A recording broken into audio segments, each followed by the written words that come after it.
नमस्कार मेरे प्यारे बच्चों। ब्रह्म मुंबई महानगर पालिका शिक्षण विभाग बीटीसी दादर, मैं आपकी मार्गदर्शिका राधा गुप्ता। आइए बच्चों, हम अपने विषय की ओर चलते हैं। हेलो बच्चों, आप सभी को प्यार भरा नमस्कार। बच्चों, जैसे कि मैंने आपको बताया था कि आपकी कक्षा आपको सबसे पहले स्क्रीन पर दिखाई देंगी। बच्चों, आज की हमारी कक्षा है कक्षा तीसरी और आज का हमारा विषय है हिंदी बाल भारती। आज का हमारा घटक है बच्चों, आज का हमारा घटक है देखो कितना भारी है, इसलिए छोटे बच्चे लेकर आ रहे हैं आपके लिए। आज का हमारा घटक है अहंकार। मैं हूं आपकी मार्गदर्शिका राधा बी गुप्ता, वीटीसी दादर से। बच्चों, देखो कितने सारे अलग अलग प्रकार के प्राणी हमें दिखाई दे रहे हैं। हाथी, जिराफ, में बंदर, भालू, अजगर, चीता, शेर, है ना। ये सब लोग यहाँ पर एक साथ में किसी बात को चर्चा कर रहे हैं। चलिए देखते हैं किस बात पे ये लोग चर्चा कर रहे हैं। ओह, इन्हें तो आप जानते होंगे। हाँ बच्चों, ये है कछुआ और खरगोश। तो बच्चों, मैं आज आपको सबसे पहले एक कहानी सुनाऊंगी कछुए और खरगोश की। बिल्कुल सही पहचाना आपने, ये कछुए और खरगोश की कहानी जो दौड़ की है। एक वक्त की बात है, किसी जंगल में एक खरगोश रहता था जिसे अपने तेज दौड़ने पर बहुत घमंड था। उसे जंगल में जो भी दिखता वह उसी से अपने साथ दौड़ लगाने की चुनौती दे देता। ऐसे ही करते करते उसने और क्या क्या किया, चलिए हम और जानते हैं। दूसरे जानवरों के बीच वह हमेशा खुद की तारीफ करता और कई बार दूसरों का मजाक उड़ाता भी था। एक बार फिर उसने एक कछुए को देखा, जिसकी सुस्त चाल को देखते हुए खरगोश ने कछुए को भी दौड़ लगाने की चुनौती दे दी। खरगोश ने कछुए की चुनौती मान ली और दौड़ लगाने के लिए तैयार हो गया। अब आपको तो पता है बच्चों कि खरगोश कितना तेज दौड़ता है और कछुआ कितने धीरे धीरे धीरे चलता है। फिर भी देखो कछुए की हिम्मत, उसने भी कितने अच्छे से इतने तेज दौड़ने वाले खरगोश की चुनौती मान लेता है। और फिर जंगल के सभी जानवर कछुए और खरगोश की दौड़ देखने के लिए जमा हो गए। दौड़ शुरू हो गई। खरगोश तेजी से दौड़ लगाने लगा और कछुआ अपनी धीमी चाल से आगे बढ़ने लगा। थोड़ी दूर पहुंचने के बाद खरगोश ने पीछे मुड़ के देखा तो उसे कछुआ कहीं दूर तक नज़र ही नहीं आ रहा था। हुआ क्या बच्चों, अब आपको तो पता है कि खरगोश कितना तेज़ दौड़ता है ना।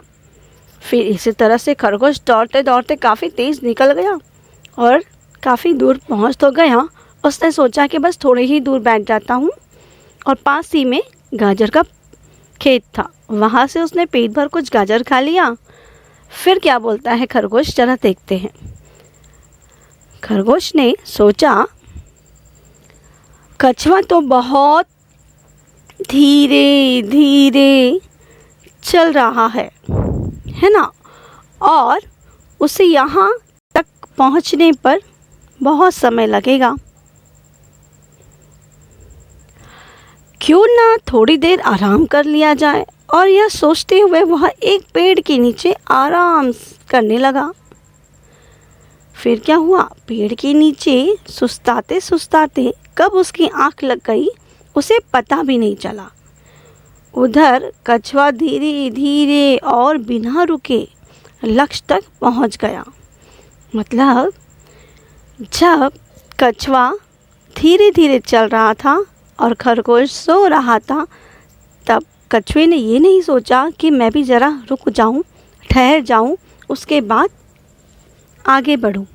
नहीं, उसने हिम्मत किया और वह धीरे धीरे आगे बढ़ता ही रहा।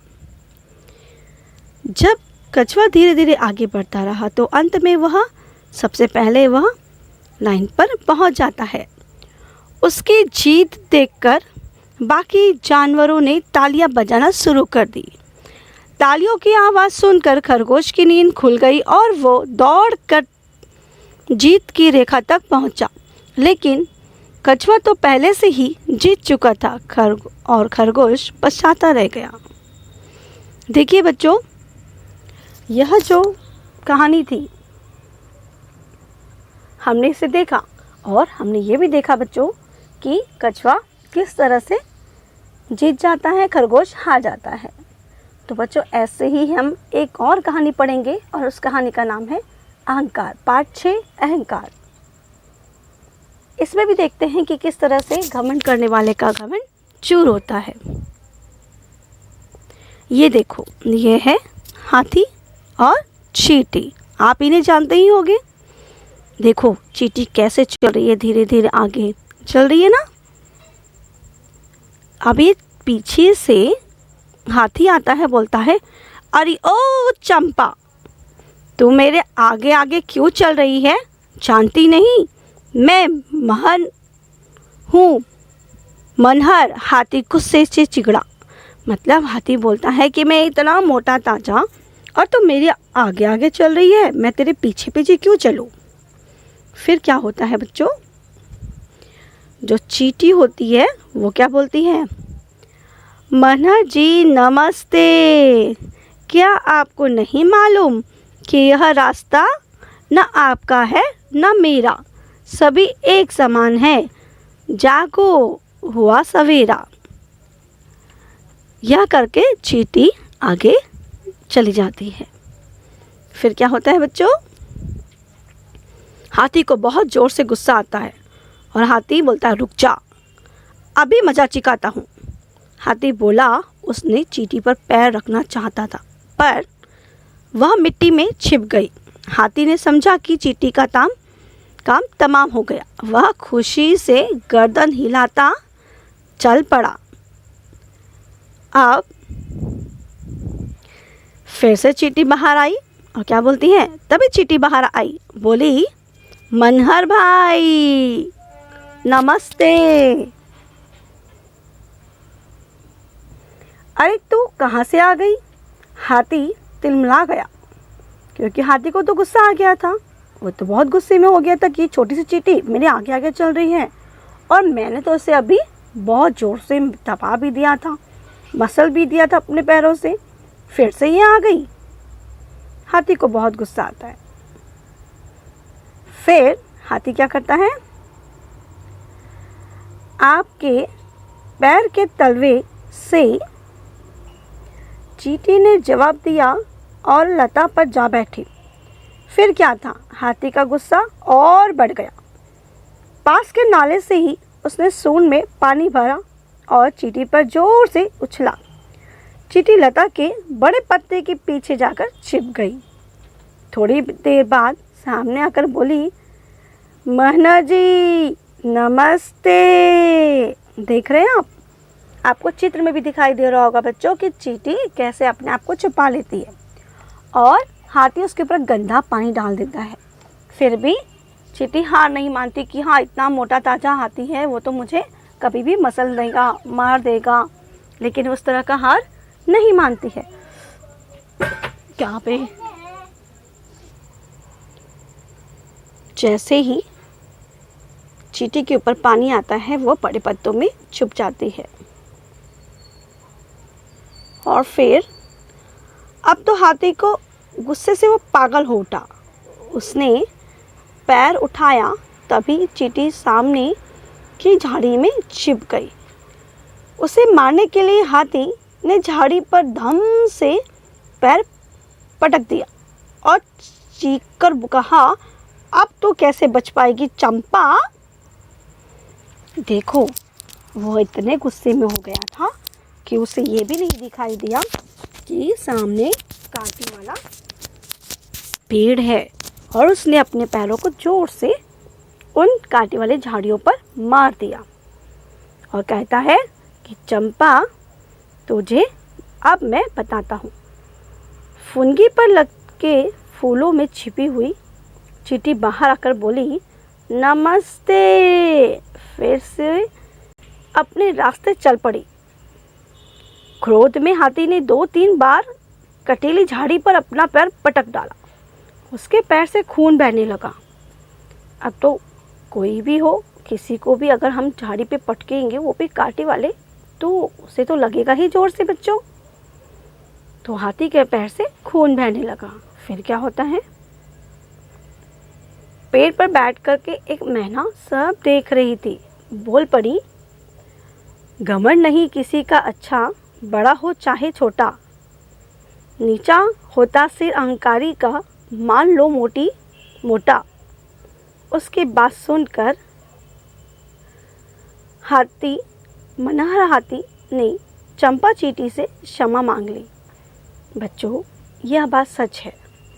यदि हमने घमंड किया कि मैं बहुत तेज दौड़ सकता हूँ, जो भी अभी हमने देखा आपको कि खरगोश कितना तेज दौड़ रहा था, उसे बहुत घमंड था, लेकिन धीरे धीरे जो कछुआ था, वो कछुए ने भी अपनी धीरे चाल से उस खरगोश को हरा देता है। उसी प्रकार से चींटी इतनी छोटी होती है और हाथी इतना बड़ा होता है, इतना ताकतवर, इतना पहलवान, फिर भी उसने चींटी को कुछ भी नहीं कर पाया। तो बच्चों, हमें कभी भी किसी भी चीज़ का घमंड बिल्कुल भी नहीं करना चाहिए।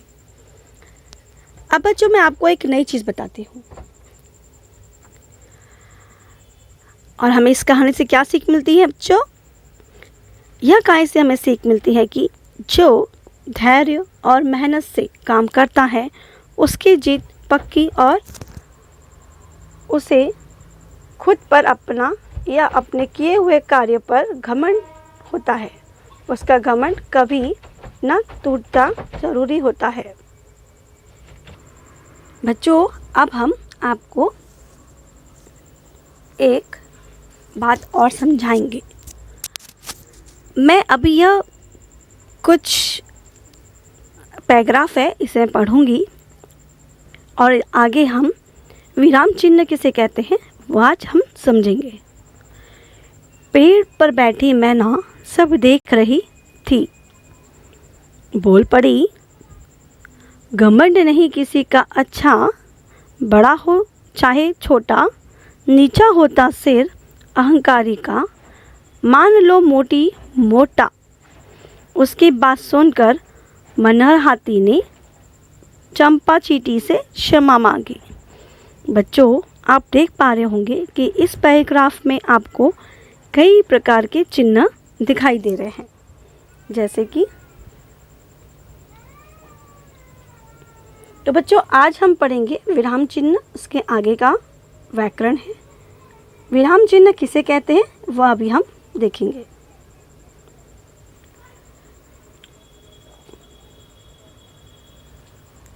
विराम चिन्ह का अर्थ होता है ठहराव, विश्राम, रुकना, अर्थात वाक्य लिखते समय विराम को प्रकट करने के लिए लगाए जाने वाले चिन्ह को ही विराम चिन्ह कहते हैं। जिसका मतलब मैं आपको सादी भाषा में बताऊं, जैसे कि हम रुक के पढ़ जाते हैं, हल्का रुकना, ठहरना, अर्थात वाक्य को लिखते या बोलते समय बीच में कहीं थोड़ा थोड़ा रुकना पड़ता है, जिससे भाषा स्पष्ट होती है, अर्थवान होता है एवं भावपूर्ण हो जाती है।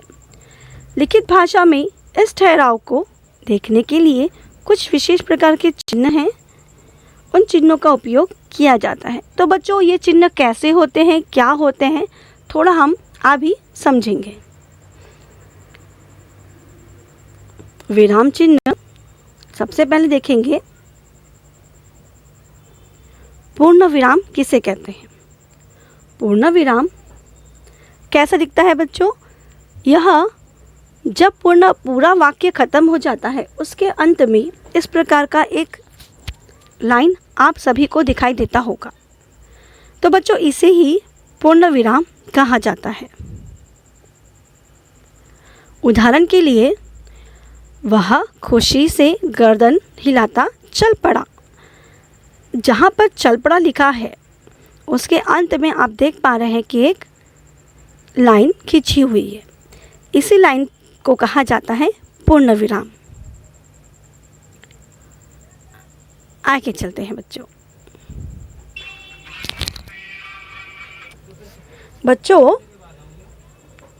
अब हम देखते हैं अल्प विराम किसे कहते हैं। अल्प विराम कैसा दिखता है बच्चों? ये देखिए, ये धनुष आपको दिखाएगा।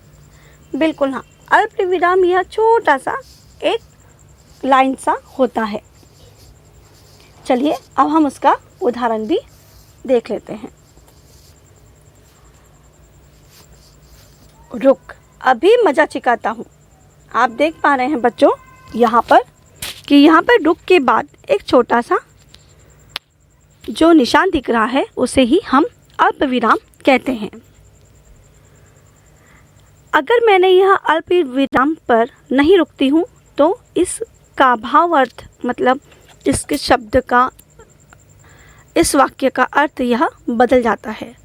रुक, अभी मज़ा चिकाता हूँ मतलब कुछ बात में दम नहीं लगता। अगर मैं इस पे ही जोर दूँ, रुक, अभी मज़ा चिकाता हूँ, तो क्या होता है कि सामने वाले को हम एक तरह से धमकी दे रहे हैं कि रुक जा, मैं तुझे अभी मारूंगा या बताता हूँ मैं क्या कर सकता हूँ। ठीक है बच्चों, अब हम चलते हैं आगे की ओर। यह विराम चिन्ह एक और है महत्वपूर्ण,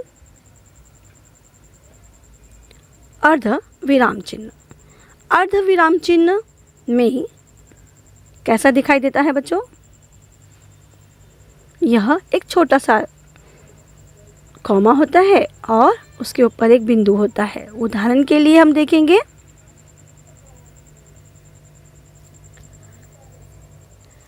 कल रविवार है, छुट्टी का दिन है,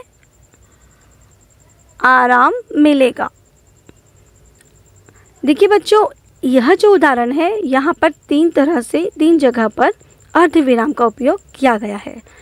अगर मैं देखे तो ये सभी वाक्य अलग अलग अपना एक वाक्य है, लेकिन यहाँ पर अल्प विराम का, अर्धविराम का उपयोग किया गया है, जिसे हम इस ढंग से पढ़ेंगे, कल रविवार है, छुट्टी का दिन है, आराम तो मिलेगा। मतलब कि भाई कल छुट्टी रहेगी और हम तो फिर कल आराम करेंगे। और समझो मैंने अर्धविराम का उपयोग नहीं किया तो एक सीधी भाषा में ही यह ख़त्म हो जाता है कि कल रविवार है, छुट्टी का दिन है और आराम मिलेगा। चलिए बच्चों, अब हम दूसरे चिन्ह को पहचानते हैं। विराम चिन्ह का अगला प्रकार है योजक चिन्ह। योजक चिन्ह किसे कहते हैं? कैसा दिखाई देता है बच्चों? ये अभी धनुष हमारा दिखाया। हाँ, योजक चिन्ह यह छोटा सा एक आड़ी लकीर होती है, एक छोटी सी रेखा होती है। इसका उदाहरण देखेंगे, वह राम सीता की मूर्ति है। आप देख पा रहे हैं बच्चों की यहाँ पर जो वाक्य लिखा है राम और सीता, मतलब योजक चिन्ह जो है वह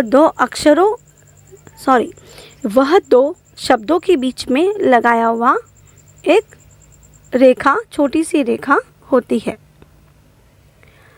जैसे कि हम देख रहे हैं यहाँ पर वह राम और सीता की मूर्ति है, मतलब वो भगवान की जो मूर्ति है, तो उन्होंने डायरेक्ट ना बोलते हुए कहा है कि वो राम और डैश किया हुआ है, योजक चिन्ह लगाया हुआ है, फिर उन्होंने सीता लिखा हुआ है।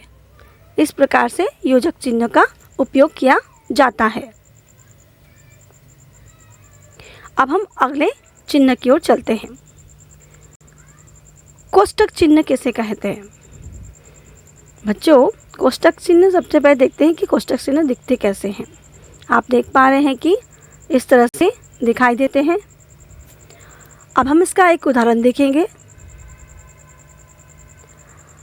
अध्यापक चिल्लाते हुए निकल जाओ कक्षा से। कैसा उदाहरण ये, जो हम देखते हैं कभी कोई चर्चा का जैसे पाठ आ जाता है तो वहाँ पर कभी कभी नीचे में कोष्टक पे दी हुई चीज़ों को समझाने के लिए कि भाई यह जैसे वाक्य है वो कैसा बोला गया है, बहुत प्यार से बोला गया है क्या, कि शांति से बोला गया है कि तुम यहाँ से चले जाओ, तुम यहाँ से निकल जाओ, कि उन्होंने किस तरह से बात को बताने का प्रयास किया है उसको दर्शाने के लिए कोष्टक में उन्होंने बताया है कि अध्यापक ने कहा है, चिल्लाते हुए कहते हैं वो, ब्रैकेट में बताया है, कोष्टक चिन्ह का उपयोग करते हुए उन्होंने ब्रैकेट में बताया है। कैसे बताया है बच्चों? कि चिल्लाते हुए, है ना। तो अध्यापक चिल्लाते हुए निकल जाओ कक्षा से, ऐसा कहते हैं। तो बच्चों यहाँ जो कोष्टक बना हुआ है, अच्छा लगा बच्चों आपको आज का विषय? आशा करती हूँ कि आप सभी को आज का विषय बहुत अच्छे समझ में आया होगा। और एक बार इन मुद्दों पर आप ना समझ पाए हो तो आप इस वीडियो को वापस से देखिएगा, समझ में जरूर आएगा आपको। और हाँ बच्चों, बीएमसी जो चैनल है इसे लाइक एंड सब्सक्राइब करना बिल्कुल ना भूलें, बेल आइकन को दबाना और भी ना भूलें, क्योंकि अगर आप बेल आइकन को दबाते हैं तो आपको नए नोटिफिकेशंस अपलोडिंग वीडियो के मिलते रहेंगे। थैंक यू बच्चों, घर पे रहिए, सुरक्षित रहिए, अपना ध्यान रखिए।